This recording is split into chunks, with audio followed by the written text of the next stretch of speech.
Yarn ends was not where they were supposed to be.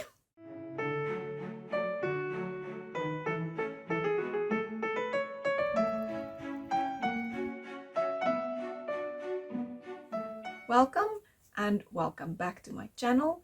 My name is Mariette, also known as Die Boervrou, and this is the Crafty Stitches Podcast.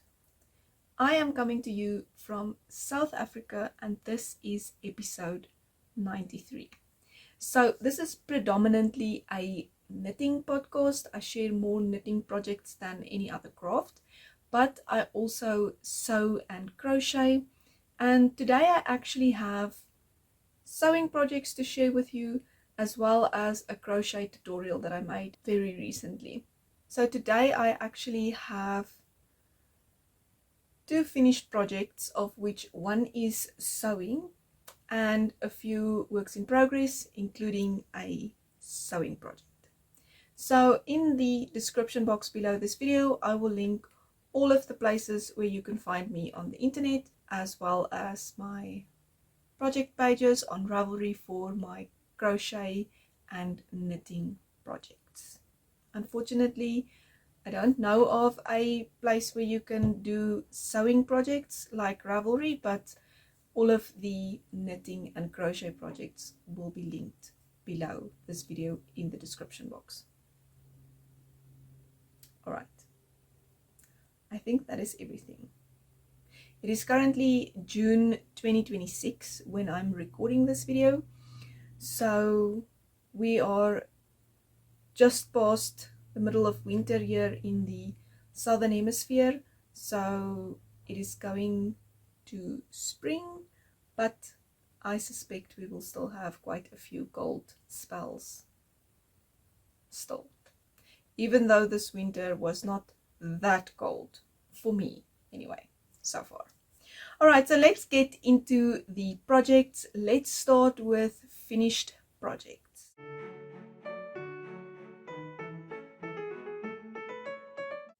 My first finished project that I would like to share with you today is my gloves. I have finished them. I made these gloves with superwash merino 75% and 25% nylon. It is a sock yarn and it has 366 meters on 100 grams. I dyed this yarn with acid dye, and I made these gloves with 2.25 millimeter DP ends, and I used a total of 52 grams of yarn for this project. So let me put it on quickly.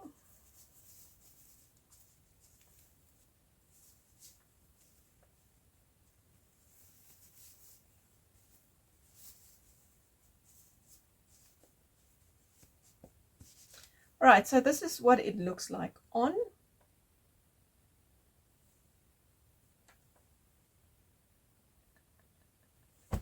So funny to show gloves. Okay, let me try that again. Alright, so I made full gloves, and I think you might be able to see the shaping that I did for these gloves, so that it does not have that little extra fabric here. I did speak about it in a previous episode when I said that I ripped back these gloves to make them shaped so that I don't have that extra pocket of fabric around my wrists. And I'm very happy with how these came out. I am writing up a pattern for these gloves with this shaping, so as soon as I am finished with that, I will let you know.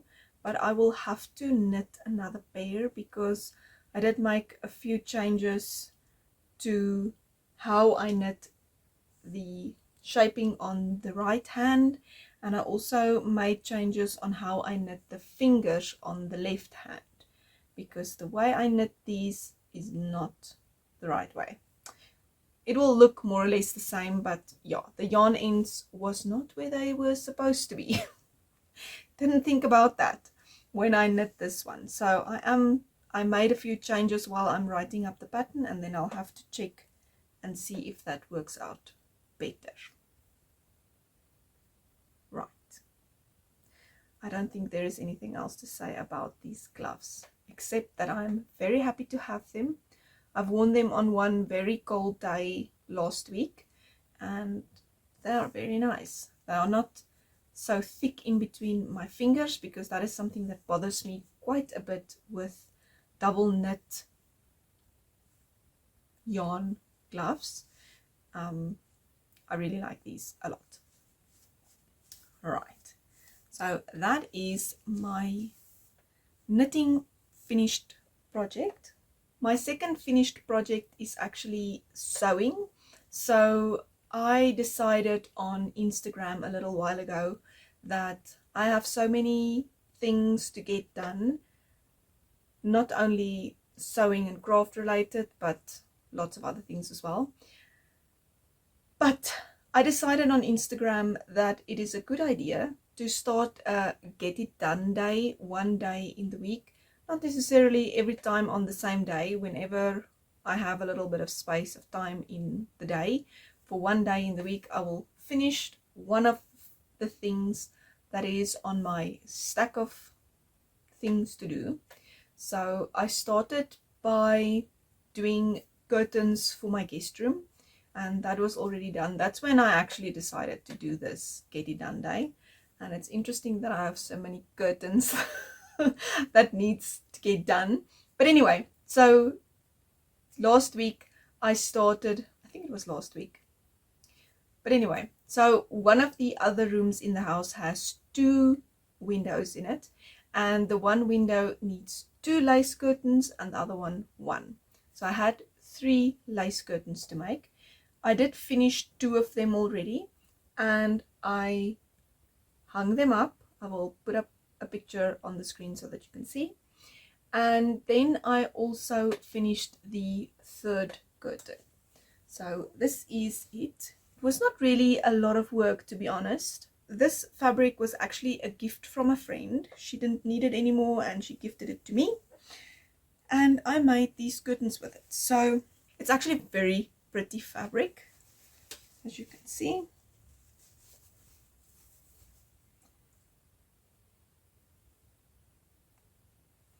And then I just added this little strips to it, so that I will be able to hang it up. And the funny thing about this 3rd curtain is that this one window in this room is quite long.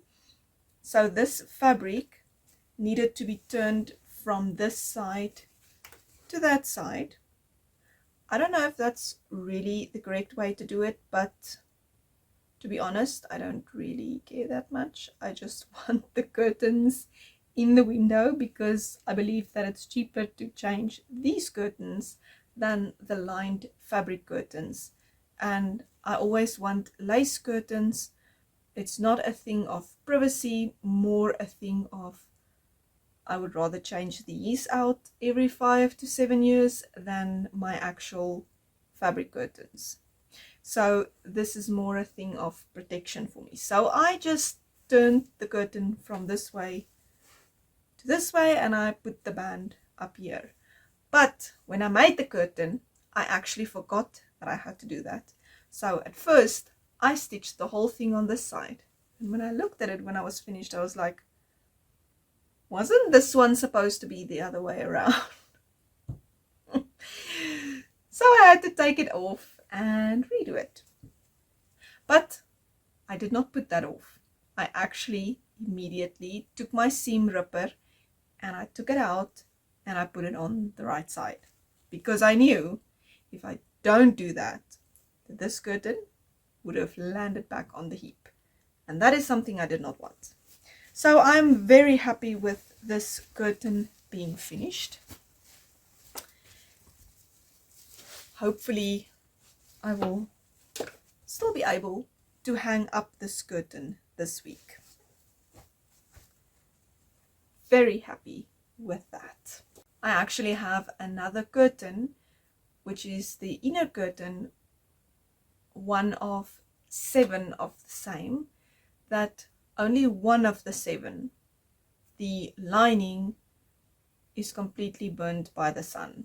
It has a lace curtain and its friends, nothing wrong with their lining, but this one specifically does. So it is on my list of things to do, and that is one of the next curtains that I'll have to fix. But anyway, back to what I'm busy with at the moment. So let's talk a little bit about works in progress. I have 2 knit projects and 1 sewing project.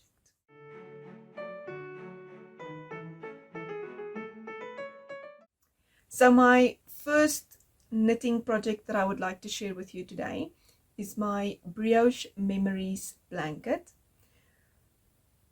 Since the last episode, I actually added 5 squares to the project. So let me show you what it looks like. It's a little bit of a difficult one to show because of the fact that it blows out the yarn the moment I close my face, but let's see how it goes.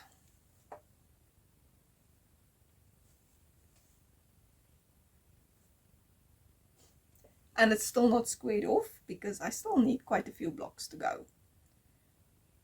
But I added 5 squares to the blanket. As I said, I added this one, this square, and these 2.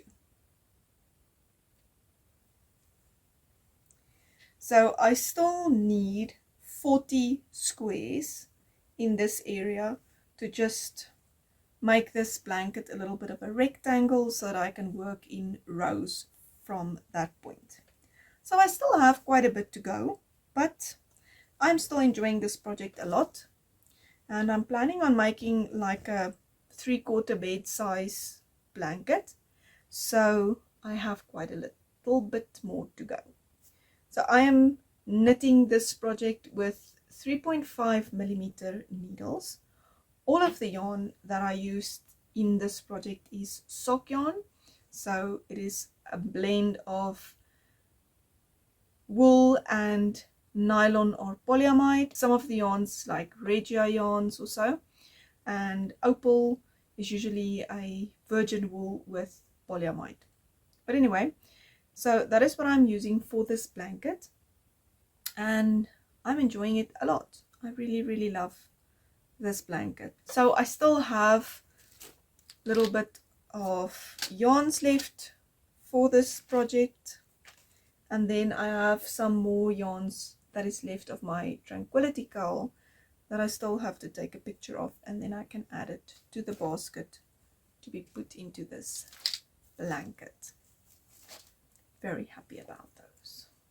So I recently went through my tea towel and dishcloth drawer and saw that my dishcloths is quite finished. I really need to make new dishcloths. So I started by making a rustic dishcloth, which is my own pattern, and I will link it for you down below in the description box. So I decided to use a different yarn than the yarn that I used in the pattern, and I am using Moya 100% double knit cotton yarn, and I'm using the color Burnt Fudge. This is not the Burnt Fudge label, and it's actually yarn that I unraveled from a different project, so you will see that it is bits and bobs and very crinkly. But anyway, and I'm also using a different needle size than recommended in the pattern because I am using a different yarn. So I'm using a 3.75mm US 5 needle for this project, and this is what I have so far.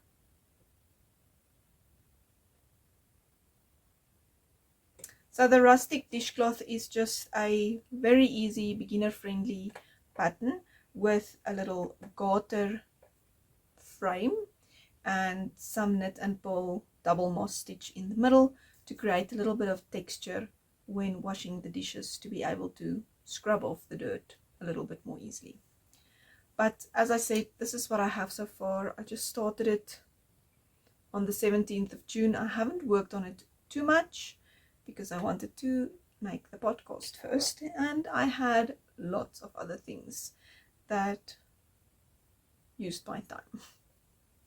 Alright, so let me see, is there anything else?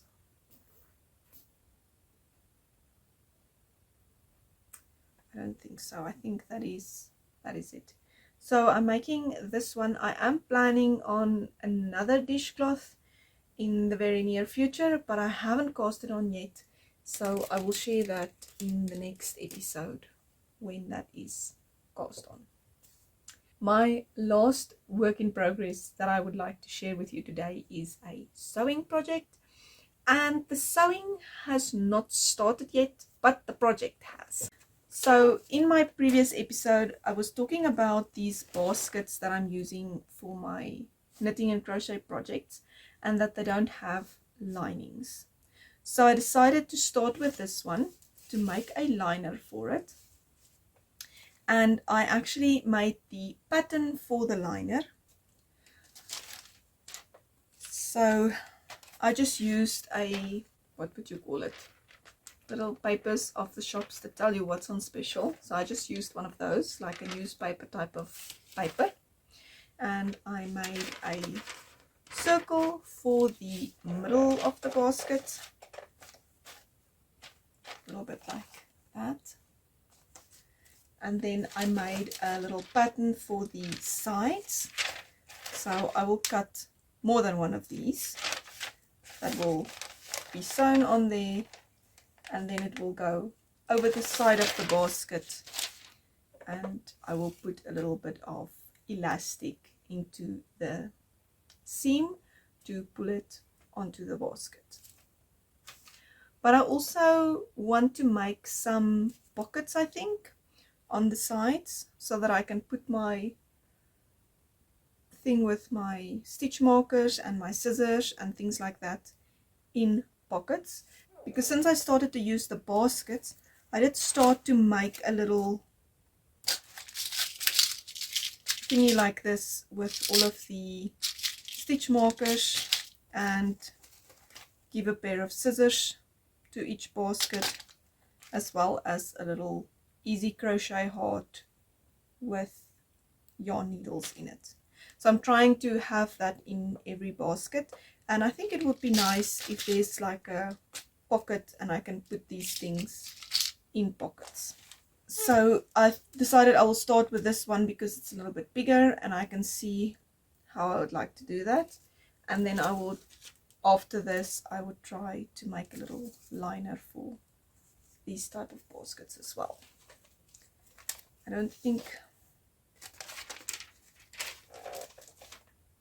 well, this circle might be even big enough for this basket as well, so I will see when I get to that. I did bring the fabric that I want to use for this one. I have no idea what the name of this fabric is.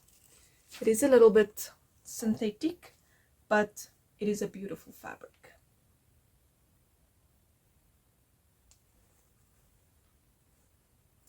And it has these little silver dots all over the fabric. I hope you can see that in the camera.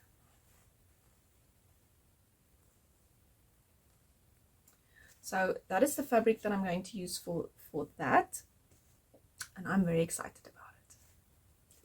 I cannot wait to start. Alright, so that is everything for the projects. I did want to mention that I made a little crochet tutorial for another crochet lace, a tape lace pattern. I made this tutorial because I am thinking of adding this crochet lace to some of my basket liners on the outside. So we will see how I do that in the near future. I don't think it will work on this specific basket because there's going to be an elastic to bring it towards the basket, but I think on a liner like this, where it's just straight, a little tape lace around the basket would be very nice. A nice touch. So I will link the crochet tutorial for you up here and in the description box below if you maybe missed that and if you're interested. It is a very easy lace, and it is also worked from the side to the length that you want. And when you're finished with the length that you want, you just turn around and you come back with a picot edge on the one side. So you also don't need millions or hundreds of crochet chains to make this lace. And that is one thing I love about it, and that is why I decided to make a tutorial and share it, because I don't like to make a very long starting chain, and most of the time if I do that, the chain is too tight and there's no elasticity in the project. Now I know you can make like a, I can't remember what you call it, some crochet method, I will put the name on the screen, where you can make this type of chain and it gives you more elasticity. I like a tape lace to just start with a few chains and go from side to side, because you could work until you are happy with the length. You can see the width of the project. I really like that a lot. So as I said, I will link that for you down below. And then I have been very busy in my craft room. I actually unpacked quite a few things. I started to make my heap of get it done projects and put them in priority so that I can start from the top of the heap. And yes, I will share some more things with you maybe in the next episode, because I am also making curtains for my table, just half of the table basically, so that it just looks nice from one side. And I actually started organizing all of the things underneath my table into a little bit of order, so that I know what is going on, what is where, and so forth. I am so happy that I got to record this episode today and share my projects with you. Please let me know in the comments down below what projects you are working on. I love to chat to you about those as well. I hope that you are doing well wherever you are in the world, and remember to always make time for the real treasures in life. If you like this video, please give it a thumbs up, subscribe to the channel, and I will see you soon in the next video. Bye!